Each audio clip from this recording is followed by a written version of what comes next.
नमस्कार दोस्तों, मेरे YouTube चैनल सरल मैथमेटिक्स में आप सभी का बहुत बहुत स्वागत है।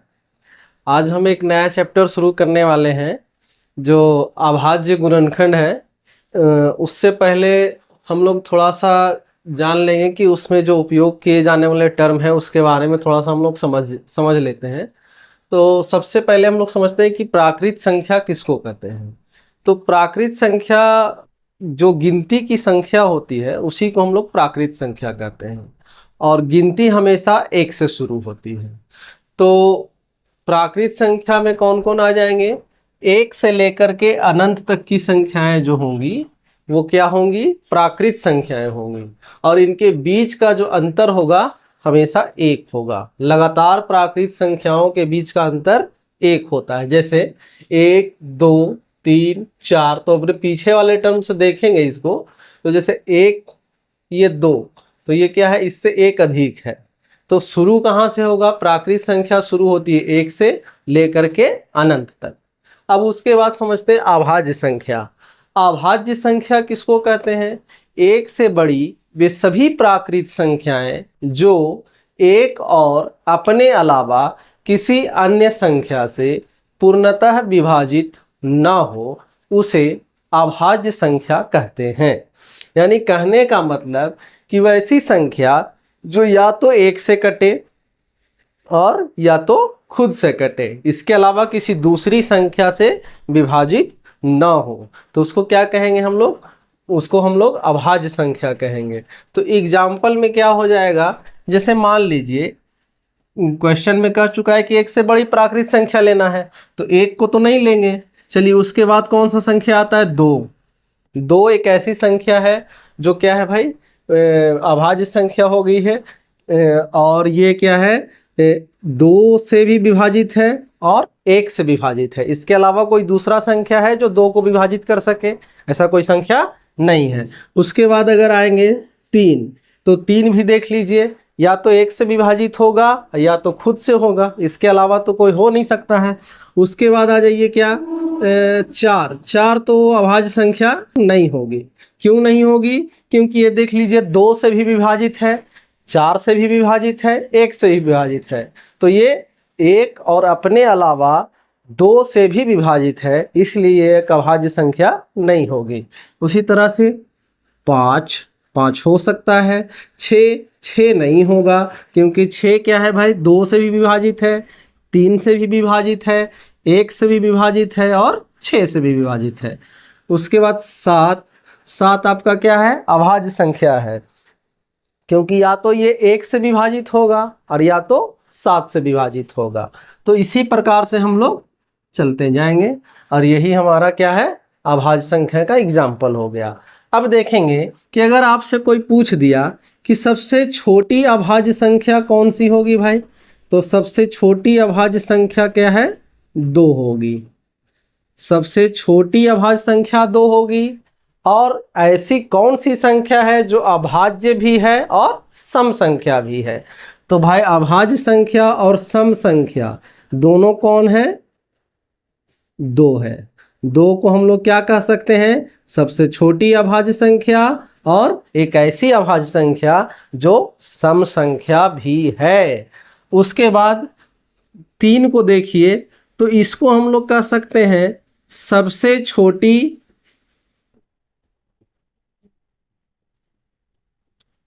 विषम अभाज्य संख्या। विषम अभाज्य संख्या ये क्या है?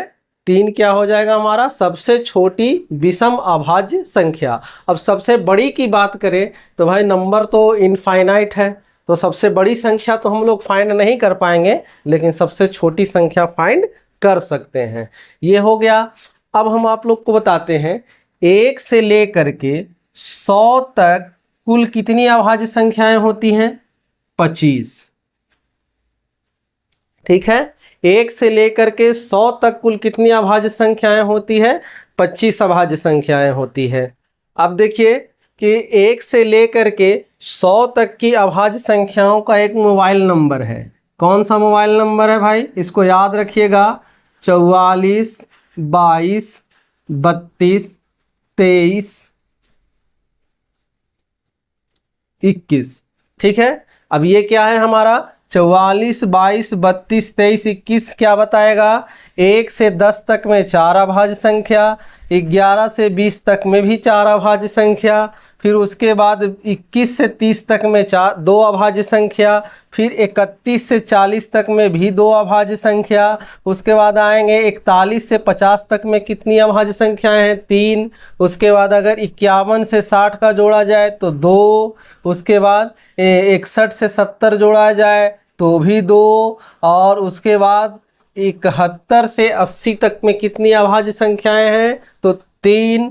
उसके बाद अगर पूछा जाए कि 81 से 90 तक में कितनी अभाज्य संख्याएं हैं? तो 2, और उसके बाद अगर पूछा जाए कि 91 से लेकर के 100 तक में कुल कितनी अभाज्य संख्याएं हैं? तो 1। अब टोटल जोड़ लेते हैं कि 1 से 100 तक में कुल कितनी अभाज्य संख्याएं हैं? 4 4 8, 8 2 10, 10 2 12, 12 3 15, 15 2 17, 17 2 19, 19 और 3 22, 22 और 2 24, 24 और 1 25। तो इसीलिए हम कह रहे थे कि क्या है भाई, 1 से लेकर के 100 तक में कुल कितनी अभाज्य संख्याएं हैं? 25। उसका मोबाइल नंबर क्या हो जाएगा?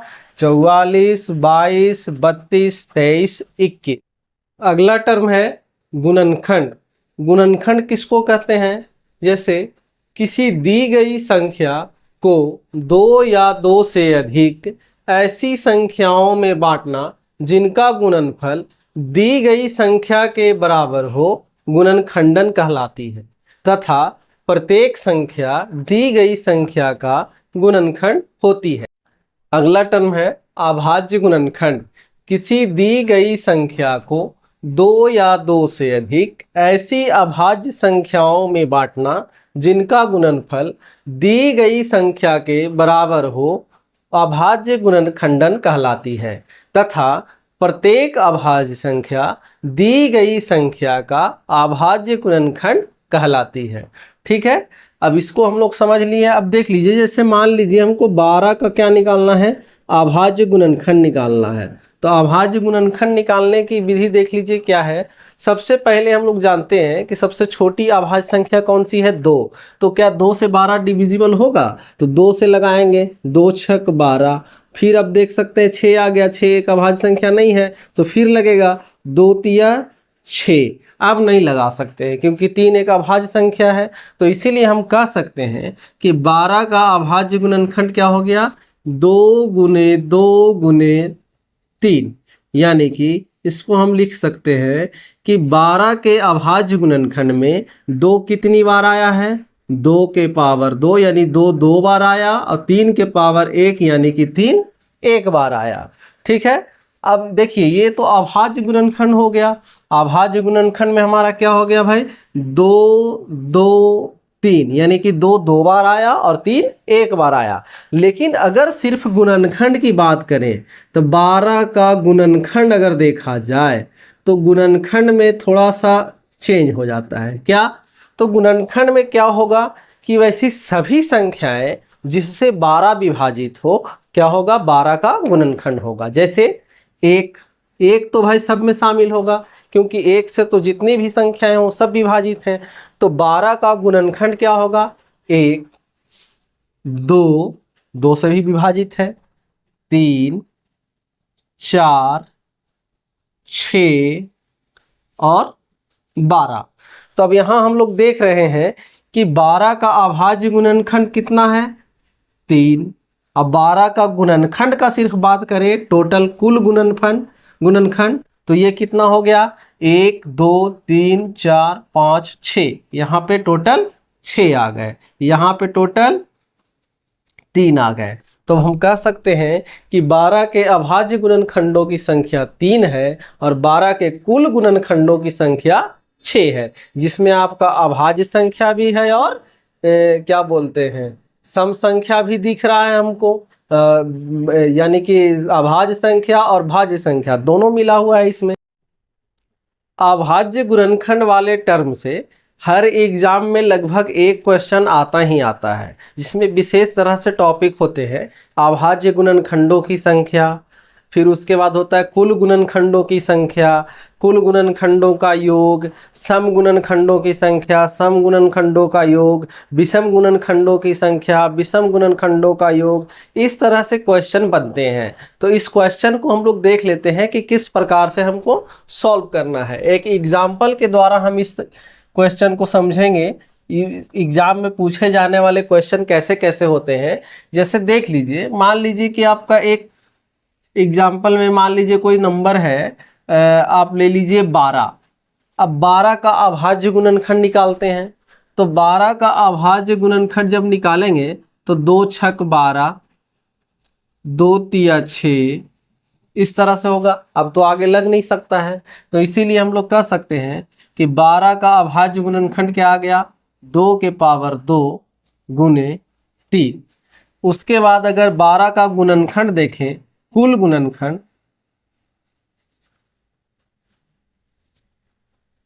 बारह का अभाज्य गुणनखंड अगर देखा जाए तो कितना होगा, क्या क्या हो सकता है, 2 के पावर 2 गुने 3। यानी कहने का मतलब है कि 12 के अभाज्य गुणनखंड में क्या आया, 2 2 बार है और 3 1 बार है।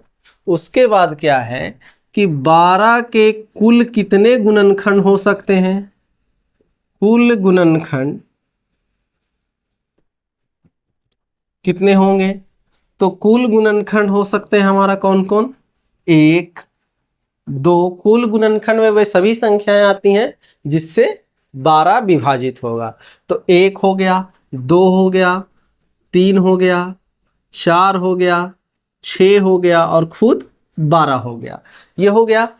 अब अगर हमको मान लीजिए यहां से क्वेश्चन ऐसे बनता है कि 12 के कुल अभाज्य गुणनखंड, अभाज्य गुणनखंडों की संख्या क्या होगी। तो कैसे निकालेंगे, 12 के कुल अभाज्य गुणनखंडों की संख्या निकालने के लिए क्या करेंगे कि ये जो आप पहले अभाज्य गुणनखंड हम लोग निकाले हैं उसमें देखेंगे पावर कितना है, 2 है, फिर 3 का पावर कितना है, 1 है, इसको जोड़ लेंगे तो 2 और 1 3। यानी कहने का मतलब कि 12 के अभाज्य गुणनखंड में कौन कौन शामिल है भाई, कितनी संख्याएं शामिल है, 3। कौन कौन, 2 2 बार है और 3 1 बार है, तो टोटल कितना हुआ, 3 हो गया। अब उसके बाद पूछा जाए कि 12 के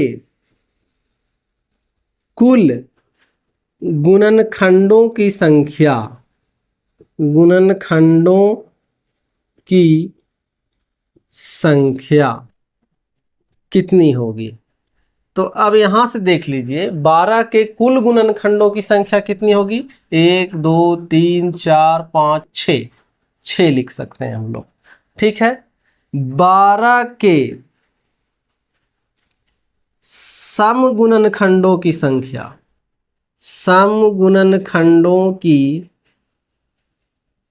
संख्या कितनी होगी, सम गुणनखंड में कौन कौन आएगा, 2 4 6 12, टोटल कितना हो गया, 1 2 3 4। तो हम लिख सकते हैं 12 के सम गुणनखंड कितने होंगे, 4 होंगे। 12 के विषम गुणनखंड, विषम गुणनखंडों की संख्या, तो 12 के विषम गुणनखंडों की संख्या देखिए कौन कौन है, 3 है और ये 1 है, तो टोटल कितना हुआ, 2 हो गया। अब देखिए सम और विषम को जोड़ेंगे तो 4 गो सम हो गया, 2 विषम हो गया, टोटल कितना हो गया, 6 हो गया।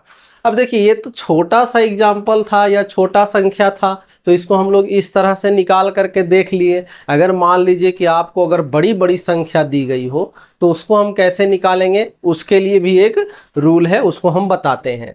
अब देखिए एक क्वेश्चन और बनता है, ये तो हो गया कि 12 के कुल गुणनखंडों की संख्या, फिर उसके बाद योग पूछता है, कुल गुणनखंडों का योग कितना होगा। तो कुल गुणनखंडों का योग यहाँ से देख लीजिए कितना आया, 1 और 2 3, 3 और 3 6, 6 4 10, 10 6 16, 16 और 12 28। ठीक है, ये बन गया। अब उसके बाद पूछा जाए कि 12 के सम गुणनखंडों की संख्या 4 हो गया। अब इसमें भी पूछ देगा कि सम गुणनखंडों का योग कितना होगा भाई। तो अब इसको कैसे जोड़ेंगे, 2 4 6, 6 6 12, 12 और 12 24, ये हो गया 24।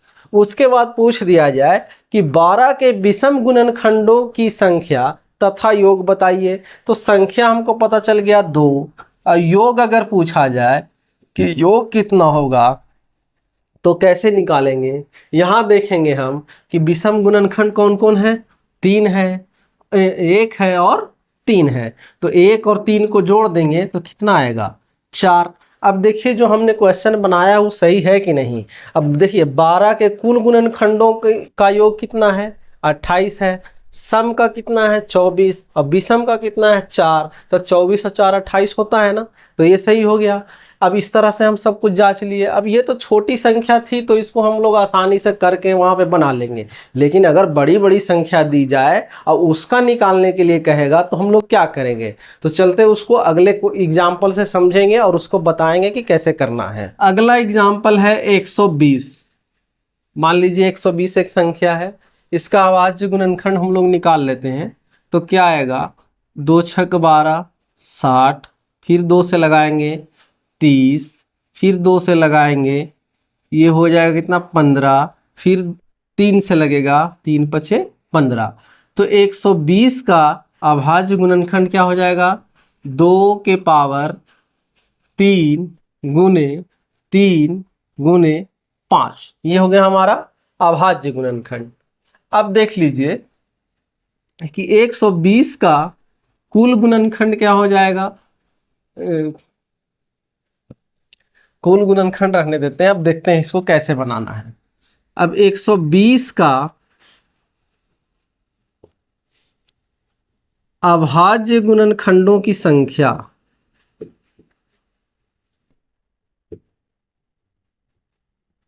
कैसे निकालेंगे हम लोग।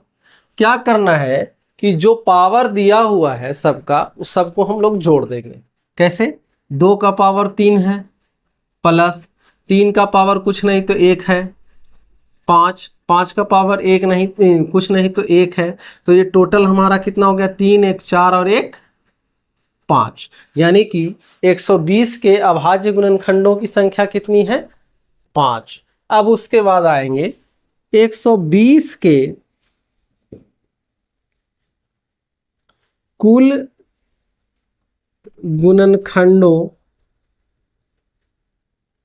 की संख्या। ये कैसे निकालेंगे, जो आपका पावर दिया हुआ है उस सब में क्या करेंगे कि 1 जोड़ देंगे और उसको आपस में मल्टीप्लाई कर देंगे। जैसे 3 है, 2 के पावर 3 है तो इसको करेंगे 3 + 1 हो गया, इनटू उसके बाद 3 का पावर 1 है तो इसको 1 + 1 करेंगे, 1 जोड़ दिए, इनटू 5 के पावर 1 है तो इसको क्या किए 1 + 1, इस तरह से कर लेंगे। अब क्या आ गया हमारा, 3 और 1 4 गुने 2 गुने 2, तो यहाँ क्या हो गया, 4 दूनी 8, 8 दूनी 16। यानी कहने का मतलब कि 120 के कुल गुणनखंडों की संख्या कितनी होगी, 16 होगी। अब ये हो गया। इसमें क्या करना है, कुल गुणनखंडों की संख्या अगर निकालना होता है तो पावर में 1 जोड़ लेते हैं सबका और उसको आपस में गुना कर देते हैं। जैसे 2 के पावर 3 था तो 3 + 1 कर दिए, उसके बाद 3 के पावर 1 है तो उसको 1 + 1 कर दिए, 5 के पावर 1 था तो उसको 1 + 1 कर दिए, फिर बाकी सबको मल्टीप्लाई कर दिया। गुना करने के बाद कितना आया हमारा, 16 आ गया। अब अगला क्वेश्चन बनता है कि 120 के कुल गुणनखंडों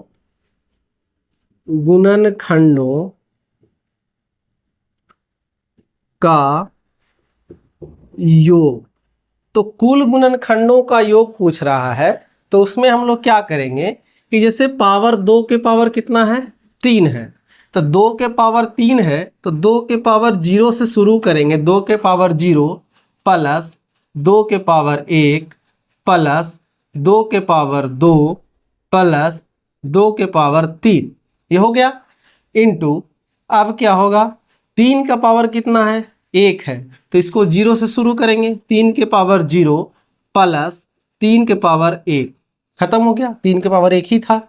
अब उसके बाद 5 का कितना है, 5 का भी पावर 1 है, तो हम चलेंगे 5 के पावर 0 प्लस 5 के पावर 1, ठीक है। अब देखिए तो इसको क्या आ जाएगा, 2 के पावर 0 करेंगे 1 हो गया, प्लस 2 का पावर 1 है तो 2 होगा, प्लस 2 के पावर 2 है तो 4 होगा, 2 के पावर 3 है तो 2 दूनी 4, 4 दूनी 8 हो गया, ठीक। ब्रैकेट बंद कर लीजिए। इनटू उसके बाद 3 के पावर 0 का मतलब 1 हो गया, प्लस 3 के पावर 1 का मतलब 3 हो गया, फिर इनटू उसके बाद 5 के पावर 0 का मतलब 1 फिर 5, ये हो गया। अब देखिए तो हमारा क्या आ गया, 1 2 3 4 3 7 8 7 15, 15 हो गया। उसके बाद 3 और 1 4, उसके बाद 5 और 1 6। अब देखिए तो हमारा क्या आ गया, 15 चौके 60 और 6 छक 36, यानी कि 360 आ गया। ये हमारा 120 के कुल गुणनखंडों का योग हो गया। अब आगे देखते हैं। अब एक क्वेश्चन इसमें से और आता है कि एक इसका सम गुणनखंडों की संख्या कैसे निकालेंगे। सम गुणनखंडों की संख्या ये कैसे निकालते हैं। सम गुणनखंडों की संख्या अगर निकालना हो आपको तो क्या करेंगे कि 2 के पावर 3 जो सम संख्या आपको दिखेगा उसके पावर में कुछ नहीं जोड़ना है, उसके पावर को ज्यों का त्यों लिखेंगे। 3 है तो 3 का 3 हो गया, ठीक। उसके बाद बाकी जो टर्म बचता है उसको क्या करेंगे हम लोग कि जैसे 3 के पावर 1 है तो उसको 1 प्लस 1 करेंगे, ठीक। उसके बाद इनटू 5 के पावर यहाँ पे 1 है तो उसको 1 प्लस 1 करेंगे। अब देखिए कितना आया, 3 गुने 2 गुने 2 बराबर 3 दूनी 6, 6 दूनी 12, यानी कहने का मतलब कि 120 के सम गुणनखंडों की संख्या कितनी है, तो 12 है। अब आगे चलते हैं। सम गुणनखंडों का योग, ये तो संख्या हो गया, गुणनखंडों का योग ले लेते हैं, यानी कि उसको जोड़ने पर कितना आएगा। तो सम गुणनखंडों का अगर योग आपको लेना हो तो आप क्या करेंगे कि ये जो 2 के पावर 3 तक गया है इसको हम लोग 0 से ना शुरू करके 1 से शुरू करेंगे, क्योंकि 2 के पावर 0 का मतलब 1, इसमें 1 शामिल हो जाएगा। अब इसको क्या करेंगे, 2 के पावर 1 गुने प्लस 2 के पावर 2 प्लस 2 के पावर 3, यहाँ तक खत्म हो जाएगा। अब उसके बाद क्या हो जाएगा, 3 के पावर 0 प्लस 3 के पावर 1, फिर उसके बाद क्या होगा, 5 के पावर 0 प्लस 5 के पावर 1। अब देखिए तो क्या हो गया, 2 के पावर 1 अगर करते हैं तो कितना हो गया, 2 हो गया, प्लस 2 के पावर 2 करेंगे तो 4 हो गया, प्लस 2 के पावर 3 करेंगे तो 8 हो गया। यहाँ देख लीजिए कितना हो जाएगा, 1 प्लस 3 हो गया और यहाँ 1 प्लस 5 हो गया। अब देखिए तो ये क्या आ गया, 2 4 6, 6 और 8 कितना हो गया, 8 6 14, 14 गुने 4 गुने 6, 6 चौके 24, 24 को 14 से गुना करिए,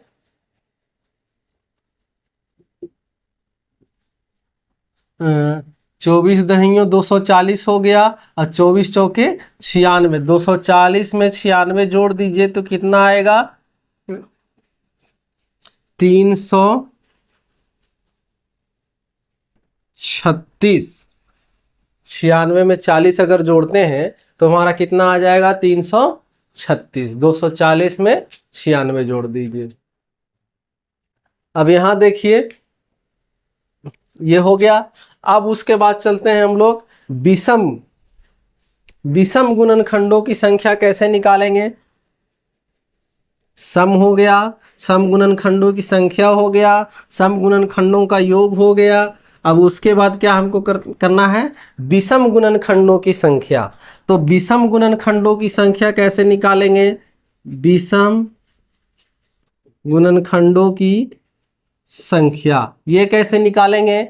सबसे पहला काम क्या करेंगे कि जो सम संख्या दिख रहा है गुणनखंड में उसको खत्म कर दीजिए।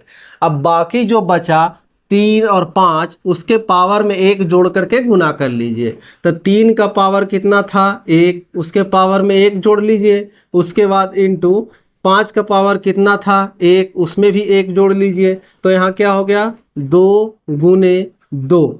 अब देखिएगा कि कुल गुणनखंडों की संख्या आई थी 20, जिसमें सम गुणनखंडों की संख्या कुल गुणनखंडों की संख्या आई थी 16 और जिसमें से सम गुणनखंडों की संख्या है 12 और विषम गुणनखंडों की संख्या देख लीजिए कितना आ गया 4। तो सम और विषम वाले को जोड़ेंगे तो कुल के बराबर आ गया। 12 और 4 कितना हो गया 16 हो गया। तो टोटल कितने गुणनखंड है इसके, सम और विषम मिलाकर के 16। सम कितना है 12 और विषम कितना है 4। अब उसके बाद चलते हैं कि विषम गुणनखंडों का योग, विषम गुणनखंडों का योग, विषम गुणनखंडों का योग कैसे निकालेंगे। सम वाला टर्म को इग्नोर कर देंगे, बाकी टर्म क्या बचा हमारा 3 के पावर 1 है और 5 के पावर 1 है। तो 3 के पावर 1 को शुरू करेंगे हम लोग 3 के पावर 0 प्लस 3 के पावर 1 इंटू 5 के पावर 0 प्लस 5 के पावर 1। अब यहाँ देख लीजिए कितना आ गया, 3 के पावर 0 करेंगे तो 1 प्लस 3 हो गया इंटू 5 के पावर 0 का मान 1 हो गया प्लस 5 हो गया। अब देख लीजिए 3 और 1 कितना हो गया 4 हो गया इंटू 5 और 1 कितना हो गया 6 हो गया, ये हो गया 24। अब देख लीजिए कि ये आपका 24 आ गया, ये 336 आ गया। और देखे होंगे कुल गुणनखंडों का योग कितना आया था हमारा 360 आया था। अब 360 आया था कुल गुणनखंडों का योग, जिसमें सम गुणनखंडों का योग 336 है और विषम गुणनखंडों का योग 24 है। दोनों को जोड़ दीजिए तो क्या कुल गुणनखंडों के योग के बराबर नहीं आया 360। अब देखिए अगर इसको हमको निकालने की ज़रूरत नहीं है, जैसे मान लीजिए कि आप सम गुणनखंडों का योग निकाल लिए हैं तो विषम वाला को क्या करेंगे टोटल में से घटा देंगे सम वाला को तो विषम निकल जाएगा, या विषम वाला का निकाले हैं तो टोटल में से सम वाला को घटा दीजिएगा तो विषम वाला को घटा दीजिएगा तो सम वाला निकल जाएगा। अगर आपको कुल गुणनखंडों की संख्या पता है और उसमें विषम गुणनखंडों की संख्या पता है तो उसमें कुल में से विषम गुणनखंडों की संख्या को घटा देंगे तो सम गुणनखंड के संख्या निकलेगा। अगर सम का पता है तो इसको घटा करके विषम का निकाल लेंगे। इस तरह से क्या होगा, इस तरह जो भी क्वेश्चन आपको आएगा वो सारा इसी नियम से बनेगा। एक आध को एग्जाम्पल दे करके और देख लेते हैं कि इसको कैसे बनाना है, फिर से समझ में आ जाएगा। जैसे देख लीजिए मान लीजिए हम ले रहे हैं कौन सा बड़ी संख्या, हम ले लेते हैं 24। छोटा संख्या इसलिए ले रहे हैं ताकि आपको समझाने में आसानी हो और इसको आप खुद से भी करके देख सके। अब देख लेते हैं इसको कैसे करना है। इसका अभाज्य गुणनखंड जब हम निकालेंगे तो 2 12 हो गया, 2 6 हो गया, 2 3 हो गया। तो 24 का अभाज्य गुणनखंड क्या हो गया 2 के पावर 3 गुने 3। अब अगर 24 का पूछा जाए कुल गुणनखंड क्या हो जाएगा, तो कुल गुणनखंड में क्या क्या आएगा भाई, जिससे मतलब ये विभाजित हो जाए, जैसे 1 2 3 4 6 8 12 उसके बाद खुद 24। अब देख लीजिए 1 से भी विभाजित होगा, 2 से भी होगा, 3 से भी होगा, 4 से भी होगा, 6 से भी होगा, 8 से भी होगा, 12 से भी होगा और 24 से भी होगा। अगर पूछा जाए कि 24 का अभाज्य गुणनखंड क्या है तो 24 के अभाज्य गुणनखंड में 2 3 बार और 3 1 बार शामिल है। ये हो गया। अब फॉर्मूला से इसको देखते हैं कि अभाज्य गुणनखंडों की संख्या, अभाज्य गुणनखंडों की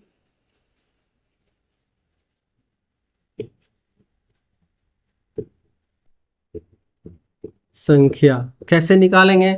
अब यहाँ देख लीजिए अभाज्य गुणनखंड में क्या क्या है भाई हमारा, ये हो सकता है 2 3 बार और 3 1 बार। तो अभाज्य गुणनखंडों की संख्या हम लोग फॉर्मूला से कैसे निकालते थे, सारे पावर को जोड़ लेते थे। तो 2 के पावर 3 है प्लस 1 करेंगे, 3 के पावर 1 है तो उसको 1 करेंगे, पावर जुट गया तो टोटल कितना हो गया 4। अब इसको इससे मिलाते हैं, क्या 24 के अभाज्य गुणनखंड में कितने संख्याएं हैं, 4 संख्याएं हैं। कौन कौन है भाई, तो 2 3 बार है और 3 1 बार है।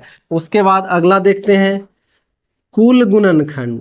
अभाज्य गुणनखंड नहीं, जो सब कुछ मिला है उसमें अभाज्य भी है भाज्य भी है, सब मिला हुआ है। तो कुल गुणनखंडों की संख्या अब हम लोग निकालते हैं, फॉर्मूला से पहले निकाल लेते हैं और उसके बाद उसको मैच करेंगे आंसर में कि क्या सही है या नहीं। तो फॉर्मूला क्या कहता था कि भाई जितना भी आपका पावर दिया हुआ है उसमें आप एक जोड़ दीजिए और फिर आप उसको आपस में मल्टीप्लाई कर दीजिए। तो 2 के पावर 3 है तो 3 में 1 जोड़ दिए इनटू 3 के पावर 1 है तो 1 में 1 जोड़ दिए, कितना आ गया हमारा 3 और 1 4 गुने 1 और 1 2, तो 4 दूनी 8। अब मिला लेते हैं हम लोग आंसर के साथ, क्या सचमुच में 24 के गुणनखंडों की संख्या 8 है कि नहीं है। तो 1 2 3 4 5 6 7 8 है, ये हो गया हमारा प्रूफ। अब उसके बाद चलते हैं कि कुल गुणनखंडों का योग, कुल गुणनखंडों का योग फॉर्मूला से निकालते हैं। तो फॉर्मूला क्या कहता है भाई कि अगर आपका 2 के पावर 3 है तो इसको हम 2 के पावर 0 से स्टार्ट करेंगे और सबको जोड़ लेंगे। 2 के पावर 0 प्लस 2 के पावर 1 प्लस 2 के पावर 2 प्लस 2 के पावर 3। अब उसके बाद क्या है 3 का पावर कितना है 1, तो 3 के पावर जब 1 है तो इसको हम शुरू करेंगे 3 के पावर 0 प्लस 3 के पावर 1 से। अब देखिए तो क्या आ गया हमारा, ये 1 हो गया, ये 2 हो गया प्लस 4 हो गया प्लस 8 हो गया इंटू 3 के पावर 0 1 हो गया, 3 के पावर 1 यानी 3 हो गया। इसको जोड़ लीजिए 2 1 3 4 7 8 7 15 गुने 3 और 1 4। तो देखिए तो टोटल जोड़ के कितना आ गया 60 आ गया। अब यहाँ भी जोड़ लेते हैं, क्या 60 आता है या नहीं आता। अगर आ गया तो समझेंगे हमारा आंसर सही है। तो ये हो गया देखिए 1 और 2 3 3 6 6 4 10 10 6 16 16 और 8 24 24 और 12 कितना हो गया 36 36 और 24 कितना हो गया 60 हो गया। इसका मतलब है कि ये हमारा आंसर सही है।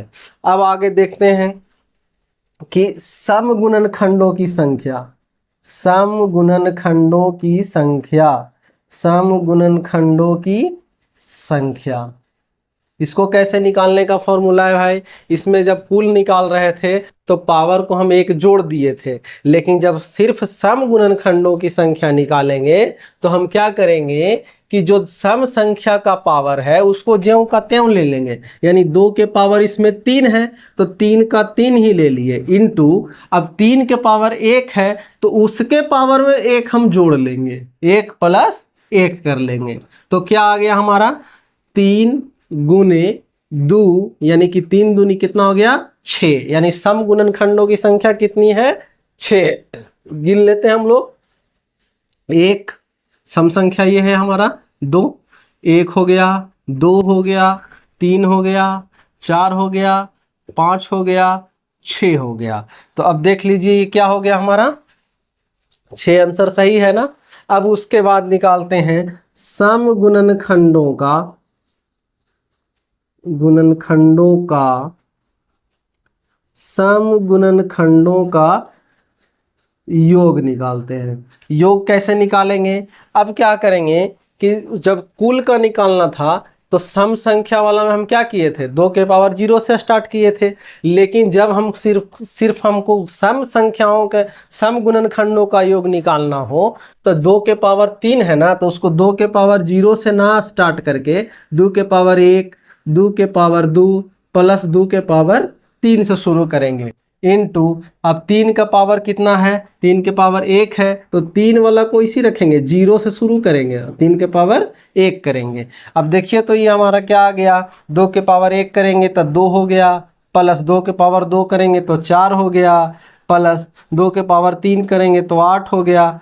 अब इंटू देखिए 3 1 प्लस 3, अब क्या आ गया, 2 4 6 8 6 14, 14 गुने कितना, 3 और 1 4, 14 चौके 56, यानी सम गुणनखंडों का योग कितना होगा, 56 होगा। कैसे होगा देख लेते हैं भाई, 2 और 4 6 हो गया, 6 6 12 हो गया, 12 8 20 हो गया, 20 और 12 क्या हो गया 32, 32 और 24 क्या हो गया 56 हो गया, यानी कि हमारा ये आंसर सही है।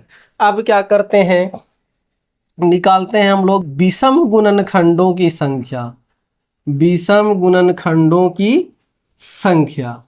तो विषम गुणनखंडों की संख्या निकालने के लिए क्या करेंगे कि जो सम वाला है उसको एकदम इग्नोर कर दीजिए। जैसे 24 के अभाज्य गुणनखंड कैसे लिखे थे हम लोग, 2 के पावर 3 गुना 3, तो ये 2 जो है सम संख्या है, तो इसको एकदम इग्नोर कर दीजिए। अब बाकी क्या बचा 3, और 3 का पावर क्या है 1, तो पावर में 1 जोड़ लीजिए, तो 1 प्लस 1 यानी 2, यानी कि विषम गुणनखंडों की संख्या कितनी होगी 2 होगी। हम देख लेते हैं, मैच करते हैं अपने आंसर से भाई, 1 विषम संख्या है और 3 भी विषम संख्या है, इसके अलावा इसमें और कोई विषम संख्या नहीं नजर आ रहा, यानी कि जो 2 आंसर आया है हमारा वो सही है।